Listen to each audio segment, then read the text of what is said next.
Hey everyone, welcome back to the channel. Today we're going to be showing you the process of how we made a kitchen island for one of our customers.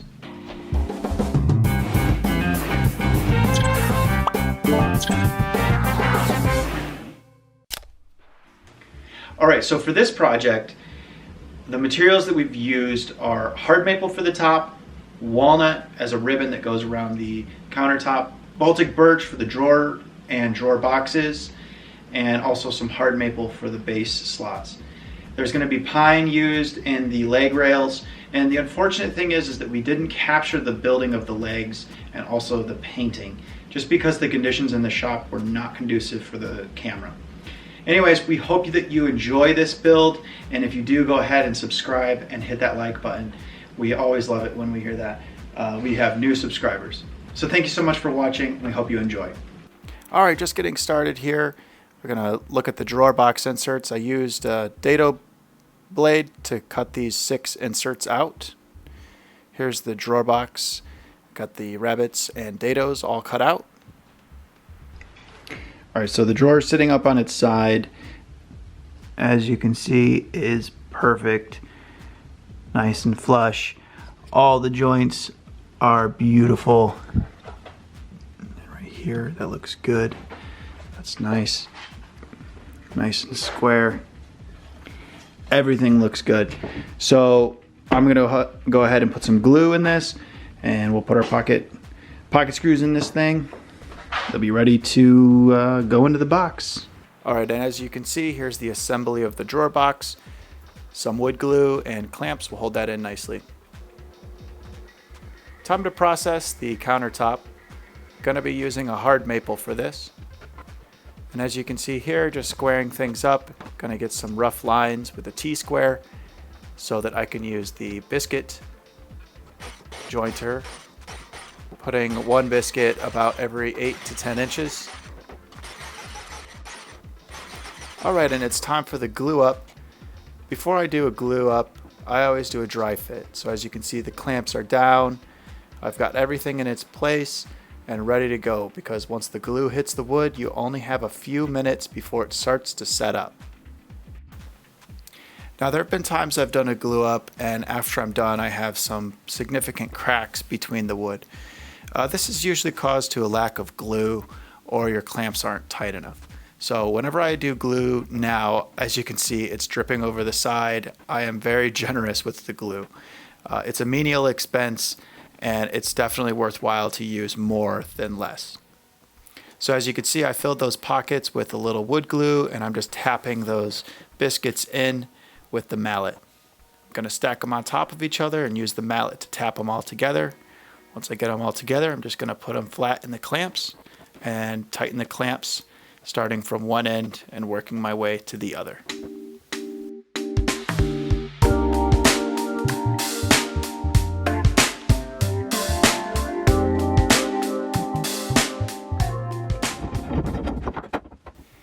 Now that the countertop is out of the clamps, I'm going to be squaring it up with a skill saw. Just going to be squaring up that edge. And here's the apron of wood that I'm going to be using. It's going to be about a 1-inch thick piece of walnut. I'm going to square it up on the joiner, hit it with the table saw, squaring up at the opposite end, and then I'm going to stick it in the planer and flatten off the top. Using my table saw to cut 45-degree angles, I'm going to put a 45-degree angle on every single board that I cut, creating a perfect 90, which should give me that nice sharp corner that you see right there.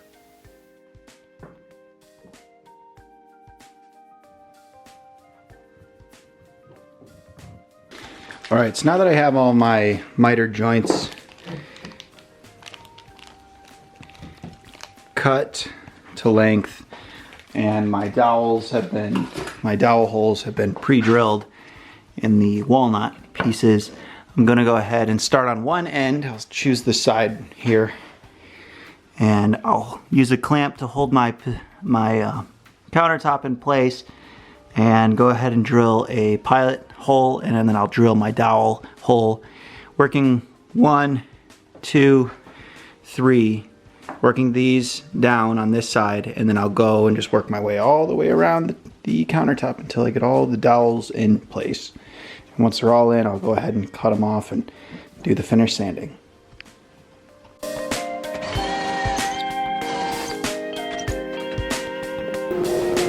Okay, so for this process I used oak dowels and a generous amount of wood glue.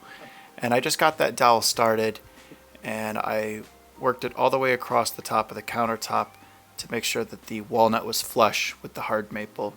And as you can see there, it looks great. Got the glue sanded off of the top. Now it's time to use my wood crayon, and I'm just working through my grits starting at 80, going to 120, hitting it with 180, and finishing with 220, raising the grain with a little bit of water, and doing the final sanding with 320. Here we are putting the drawers inside of the drawer box. There's a 2-inch wooden spacer that I use so that both of my rails will be the same height, and I use these little wooden shims so that the drawer box would not rub against the lower rails on the drawer box. So as you can see, I'm just holding it off of the bottom of the drawer box. Once I get that screwed in place, I pull those shims out from underneath the drawer. Nice and easy. It looks very simple. It's a little bit more skillful than it looks, but there we go. The drawers have a nice soft close on them, so no slamming of drawers today. Gonna be finishing with one of my favorite finishes. They've proven the test of time. Osmo is a wonderful finish. It takes a little bit longer. Its downside is that it's very expensive, but it is highly durable, and it is just a pleasure to work with. Every single time I use it, I'm amazed at how clean the wood grain is and how it just shines when you hit it with the smallest amount of light. As you can see there, I just use a plastic spreader and rub it with a lint-free cloth.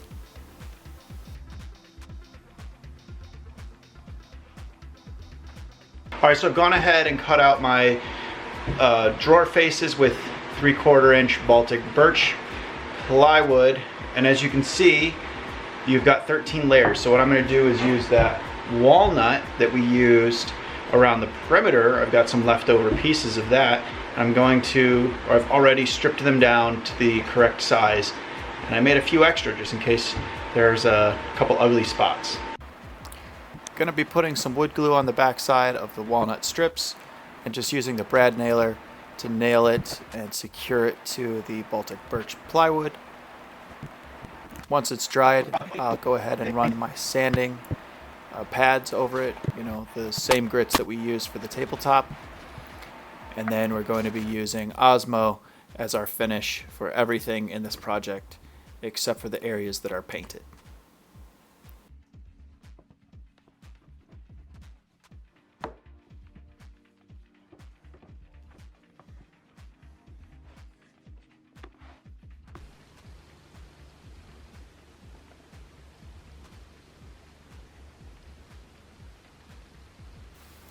And here we are over at the router table with more hard maple.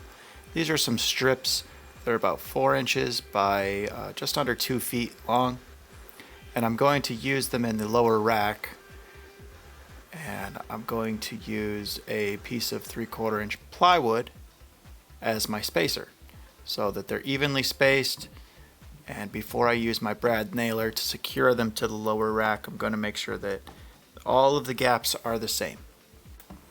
Also, a little word of advice: if you're going to do a similar build to this, it is wise to finish your hard maple before you put it in your lower rack.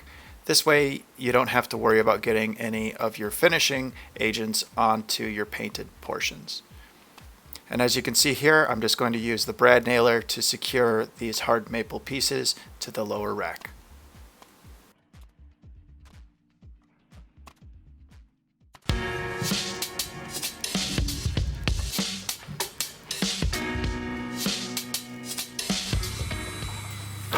And for the caster wheels, I've gone ahead and gone to Harbor Freight and gotten a couple 200-pound caster wheels for the base, just using some 2-inch deck screws to secure them to the bottom of the legs.